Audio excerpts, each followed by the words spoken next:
Welcome back to the channel. Today's video is going to focus on a Void Peregrines build that can, as you can see here, instantly delete champions. It's actually a pretty fun build and it's really cool being able to have that much power in one melee ability. This one melee ability can deal up to 1,000 damage at baseline with just the exotic.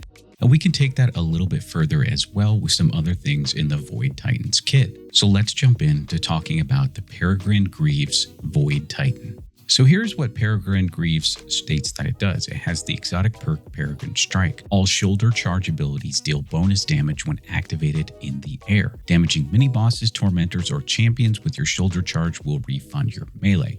Provides a small benefit to the AE stat of all weapons.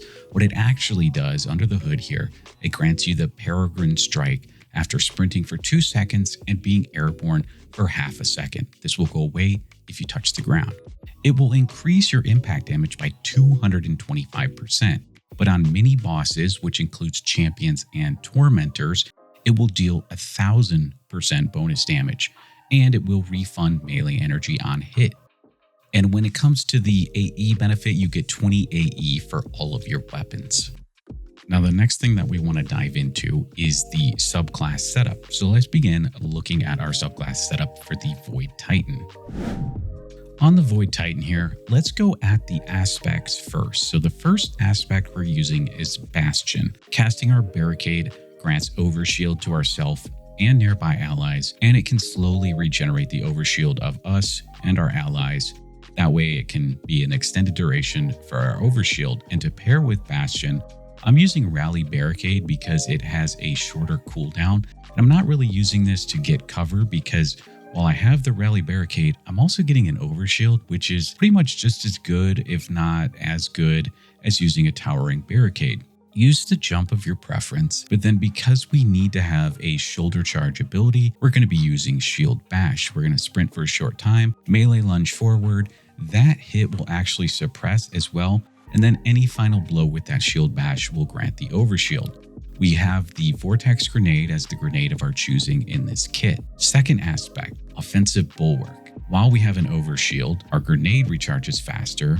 We also have increased melee range and damage, and then melee final blows extend the duration of our overshield. Now let's go into the fragments.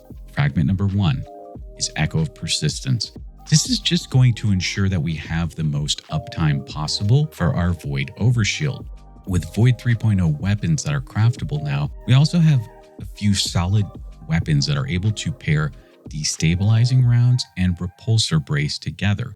So we can get that Void overshield without the class ability by just using repulsor brace and our weakened Vortex Grenade or destabilizing rounds. Then we have Echo of Provision. Damaging targets with the grenade grants melee energy. This is just as a backup plan in the build. So if you happen to use your melee ability on a mini boss and you don't kill the mini boss, this is a great way to just throw out the Vortex Grenade and get some melee energy back. Then we have Echo of Exchange. Melee final blows will grant grenade energy. So every time we kill something and everything gets fully refunded from our Shield Bash, this is just going to help give us some more grenade energy to help round out the build so we're not just focused entirely on the melee. We'll have good grenade energy uptime. I've mentioned it a couple times, but we're going to be able to weaken with our grenade, and that's going to be the Vortex Grenade, and that's going to pair with repulsor brace weapons so wonderfully. And now that we have the breakdown for the aspects and the fragments, let's move into talking about the armor mods and how we're going to build the armor mod loadout. And this may seem a little bit backwards, but I do want to start here on the mark. To begin, we're going to be using Reaper. Anytime we cast our Rally Barricade, which gives us the overshield, shortly after that, our next weapon final blow will create an Orb of Power. Then we have Utility Kickstart. We're using Utility Kickstart because we want to make sure that we always have the on-demand overshield available to us through our Rally Barricade. Then, on the Peregrine Greaves themselves, we have 1 copy of Absolution, 1 copy of Recuperation, and 1 copy of Insulation. So we're going to get class ability anytime we pick up an orb. We're going to get 70 HP when we pick up an orb, and then we're going to get 5% to all of our abilities every time we pick up an Orb of Power. On the chest, I am just running resistance mods of my choosing. I like to have one copy of a concussive dampener, and then I match whatever the threat is, and I apply 2 of those copies. On the arms, to make the build a little bit more well-rounded and not just focused on the shield bash when we need to be in the neutral game state, we have Focusing Strike. We are granted class ability when we cause damage with the powered melee attack. That's important because that gets us our Rally Barricade back, as well as the Utility Kickstart. Then we have Bolstering Detonation. We're going to get class ability when we cause damage with a grenade. And then we have Momentum Transfer. Causing damage with a grenade will reduce the melee cooldown. So you can think about all 3 of those and how they help get us our melee back and our class ability back. Then on the helmet, you can use the Siphon mod of your choice. Now, I've been using Quicksilver Storm in the build a lot of times to get the unraveling rounds and create tangles and just have more ad clear in general. Then I also use Harmonic Siphon. Other times, when I am just using a Void primary, I will take this off and I will go with hands-on. So this is another way that we can run this, but just try to have some heavy ammo finders, especially if you're using something like a rocket launcher.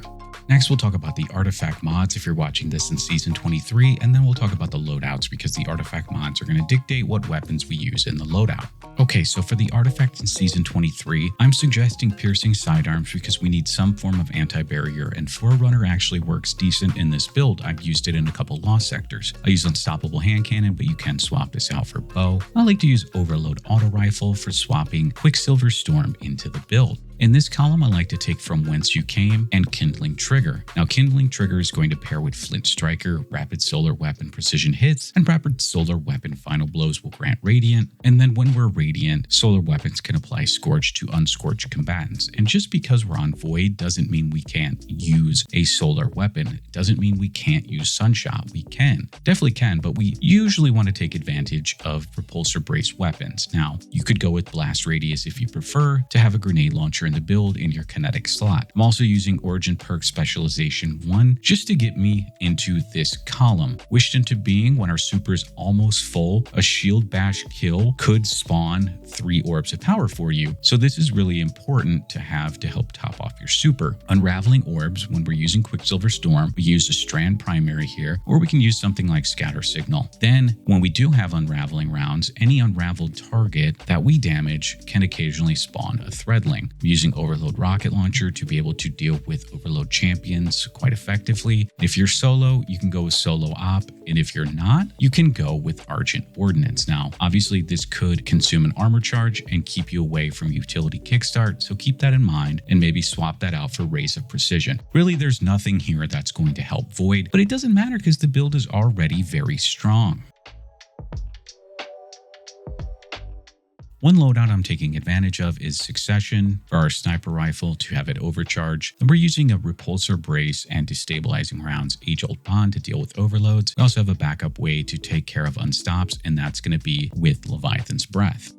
One other loadout here is taking advantage of Quicksilver Storm to be able to generate some additional unraveling and then the threadlings that can be generated. And then here with Word of Crota, we have a way to stun unstoppables and take advantage of Repulsor Brace and Destabilizing Rounds. Then we also have a backup way to stun overloads, and that's with our rocket launcher, which just has explosive light.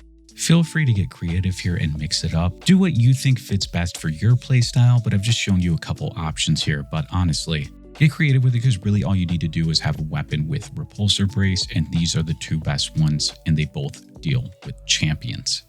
Thank you guys so much. I appreciate us hitting 6,000 subscribers. That's a huge milestone. Thank you guys so much. Have a wonderful day. Peace.